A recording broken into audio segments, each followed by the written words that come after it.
اعوذ باللہ من الشیطان الرجیم بسم اللہ الرحمن الرحیم۔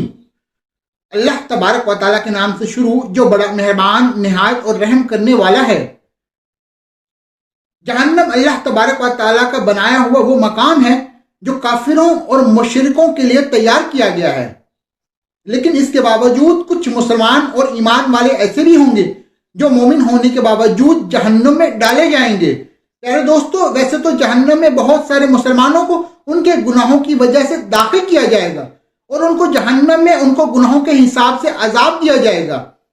لیکن آج کی اس ویڈیو میں ہم آپ کو جہنم میں رہنے والے سب سے آخری مسلمان کے بارے میں بتائیں گے کہ جہنم میں رہنے والا سب سے آخری مسلمان کس حال میں جہنم میں رہے گا اور اس کو کس طرح عذاب دیا جائے گا، اور یہ کتنے ہزار سال تک جہنم کی خوفناک وادیوں میں پڑا رہے گا، اور یہ آخری مومن جہنم کی وادیوں میں کس طرح تڑپ تڑپ کر اپنے رب کو آواز دے گا اور اپنے پروردگار کو پکارے گا، اور اللہ تبارک و تعالیٰ اس مومن کے ساتھ کیا معاملہ فرمائیں گے۔ دوستو، اس ایمان افروز واقعے کو سننے کے لیے آپ سے ہماری گزارش ہے کہ اس ویڈیو کو آخر تک ضرور دیکھیے گا، یقیناً یہ آپ کی ویڈیو آپ کے ایمان کی مضبوطی کا سبب بنے گی۔ پیارے دوستو، جنت میں داخل ہونے کی سب سے پہلی شرط ایمان ہے۔ جو کوئی بھی ایمان کی حالت میں اس دنیا سے جائے گا تو اللہ تبارک و تعالیٰ اس کو جنت میں ضرور داخل فرمائیں گے، جیسا کہ حدیث پاک میں آتا ہے کہ حضور اکرم صلی اللہ علیہ وسلم نے ارشاد فرمایا کہ جس مسلمان کے دل میں رائی کے دانے کے برابر بھی ایمان ہوا تو وہ ضرور جنت میں داخل ہوگا۔ پیارے دوستو، قیامت کے دن کچھ لوگ ایسے بھی ہوں گے جن کو اللہ تبارک و تعالیٰ بغیر حساب و کتاب کے جنت میں داخل کرے گا، اور کچھ مومن ایسے ہوں گے جو کچھ اس دنیا سے ایمان کی حالت سے گئے ہوں گے، لیکن ان کے ایمان اتنے زیادہ ہوں گے کہ جس کے سبب ان کو جنت میں سیدھا داخل نہیں کیا جائے گا۔ پہلے ان کو جہنم میں داخل کیا جائے گا، وہاں ان کو ان کے گناہوں کے مطابق سزا دی جائے گی، اور پھر اس کے بعد ان کو جہنم سے نکال کر جنت میں داخل کر دیا جائے گا۔ پیارے دوستو، یہاں پر سوال یہ پیدا ہوتا ہے کہ جب جنت میں جانے کے لیے ایمان ہی شرط ہے تو ایمان والوں کو جہنم میں ڈال کر اس کے بعد ہی جنت میں داخل کیوں کیا جائے گا؟ سیدھا جنت میں داخل کیوں نہیں کیا جائے گا؟ اس کے جواب میں علماء کرام فرماتے ہیں کہ جنت اللہ تبارک و تعالیٰ کا بنایا ہوا وہ مقام ہے جو اللہ تبارک و تعالیٰ نے پاکیزہ اور نیک لوگوں کے لیے تیار کیا ہے، لہذا جو لوگ مومن تو ہوں گے لیکن گناہ گار ہوں گے اور گناہوں کے سبب وہ ناپاک ہوں گے، لہذا اللہ تبارک و تعالیٰ پہلے ان کو جہنم میں داخل فرمائے گا اور پھر ان کو ان کے گناہوں کی سزا ملے گی، اور اس طرح اللہ تبارک و تعالیٰ ان کو پاکیزہ کرے گا، اور ان کو پاکیزہ کرنے کے بعد اللہ تبارک و تعالیٰ جہنم سے نکال کر ان تمام لوگوں کو جنت میں داخل کر دے گا۔ لہذا جو لوگ اس دنیا ہی سے پاکیزگی کی حالت میں جائیں گے تو اللہ تبارک و تعالیٰ ان کو سیدھا جنت میں داخل فرمائے گا، اور جو لوگ دنیا کے اللہ تبارک و تعالیٰ کی نافرمانیاں کرتے رہے اور گناہوں کے مبتلا رہے اور ناپاکی کی حالت میں اس دنیا سے گئے تو اللہ تبارک و تعالیٰ ان کو جہنم میں ضرور داخل فرمائے گا اور ان کو ان کے گناہوں کی سزا ضرور ملے گی۔ اور یہ بھی ممکن ہے کہ اللہ تبارک و تعالیٰ اپنی رحمت سے جس کو چاہے گا معاف فرما دے گا۔ پیارے دوستو، اب بات کرتے ہیں جہنم میں بعد رہنے والے سب سے آخری مسلمان کے بارے میں۔ اس کے بارے میں روایات میں آتا ہے کہ ایک مرتبہ حضور اکرم صلی اللہ علیہ وسلم صحابہ کرام کی مجلس میں بیٹھے ہوئے تھے کہ ایک شخص حضرت محمد صلی اللہ علیہ وسلم کی خدمت میں حاضر ہوا اور عرض کرنے لگا، یا رسول اللہ صلی اللہ علیہ وسلم، کوئی ایسا مومن بھی ہوگا جو جہنم میں رہے گا؟ تو حضور اکرم صلی اللہ علیہ وسلم نے ارشاد فرمایا کہ ہاں، ایک شخص ایسا بھی ہوگا جو جہنم کی گہرائی میں 1000 سال تک رہے گا، اور یہ مومن مسلسل اللہ تبارک و تعالیٰ کو جہنم میں یا حنانو یا منانو کے نام سے پکارتا رہے گا۔ تو حضور اکرم صلی اللہ علیہ وسلم نے ارشاد فرمایا کہ ایک دن یہ شخص اس قدر بلند آواز میں اللہ تبارک و تعالیٰ کو یاد حنانو یا منان کہہ کے پکارے گا کہ اس کی آواز کو حضرت جبرائیل علیہ السلام جہنم کے قریب سے گزرتے ہوئے سن لیں گے، اور حضرت جبرائیل علیہ السلام حیران ہو کر فرمائیں گے کہ یہ کیسی عجیب بات ہے کہ کوئی مسلسل اللہ تبارک و تعالیٰ یا حنانو یا منان کے نام سے پکار رہا ہے۔ اس کے بعد حضرت جبرائیل علیہ السلام اللہ تبارک و تعالیٰ کے عرش کے سامنے حاضر ہوں گے اور اپنے سر کو سجدے میں رکھ کر اللہ تبارک و تعالیٰ کی تسبیح بیان کریں گے۔ تو اس وقت اللہ تبارک و تعالیٰ ارشاد فرمائیں گے کہ اے جبرائیل علیہ السلام، اپنے سر کو اٹھاؤ۔ جیسے ہی کہ حضرت جبرائیل علیہ السلام اپنے سر کو اٹھائیں گے تو اللہ تبارک و تعالیٰ ارشاد فرمائیں گے کہ اے جبرائیل علیہ السلام، بتاؤ تم نے کیا عجیب دیکھا؟ تو حضرت جبرائیل علیہ السلام اللہ تبارک و تعالیٰ کی بارگاہ میں عرض کریں گے کہ یا رب العالمین، آج میں نے جہنم سے ایک عجیب و غریب آواز سنی ہے جو کہ جہنم کے کسی گہرے گڑھے کی لگ رہی تھی، اور کوئی پکار رہا تھا یا حنانو یا منانو۔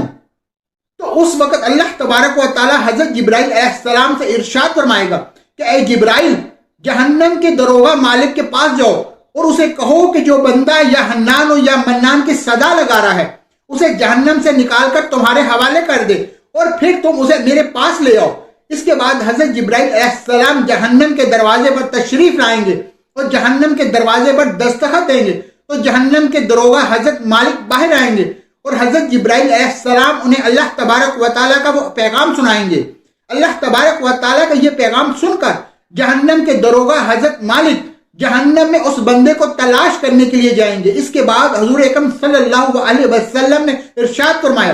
کہ جیسے ماں اپنے بچوں کو پہچانتی ہے، ایسے ہی حضرت مالک جہنم کو پہچانتے ہیں، لیکن اس کے باوجود یا حنان یا منان کہنے والے شخص کو تلاش نہ کر پائیں گے اور باہر تشریف لے آئیں گے۔ اس وقت جہنم کے دروغہ حضرت جبرائیل علیہ السلام سے عرض کریں گے، اے جبرائیل علیہ السلام، جہنم نے گہرا سانس لیا، اس لیے کون سی چیز پتھر ہے اور کون سی چیز لوہا اور کون انسان ہے اس کی پہچان نہیں ہو رہی۔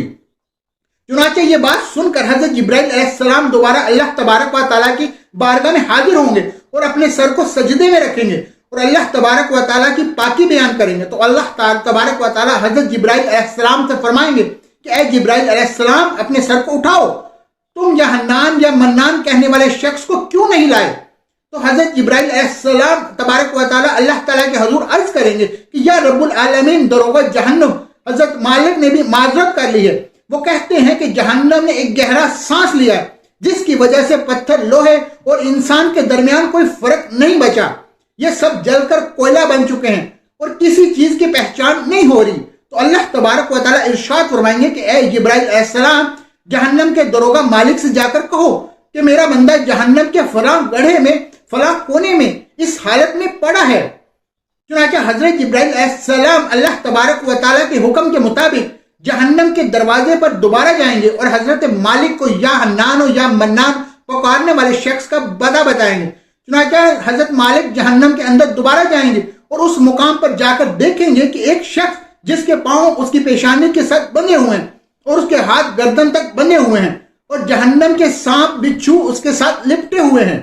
چنانچہ حضرت مالک کو شخص کی زنجیروں کو توڑ دیں گے اور اس آدمی کو جہنم سے نکال کر حضرت جبرائیل علیہ السلام کے حوالے کر دیں گے۔ حضرت جبرائیل علیہ السلام اس شخص کو لے کر اللہ تبارک و تعالیٰ کے حضور حاضر ہوں گے اور اپنے سر کو سجدے میں رکھیں گے۔ اس وقت اللہ تبارک و تعالیٰ حضرت جبرائیل علیہ السلام سے فرمائے گا کہ اے جبرائیل علیہ السلام، اپنے سر کو اٹھاؤ۔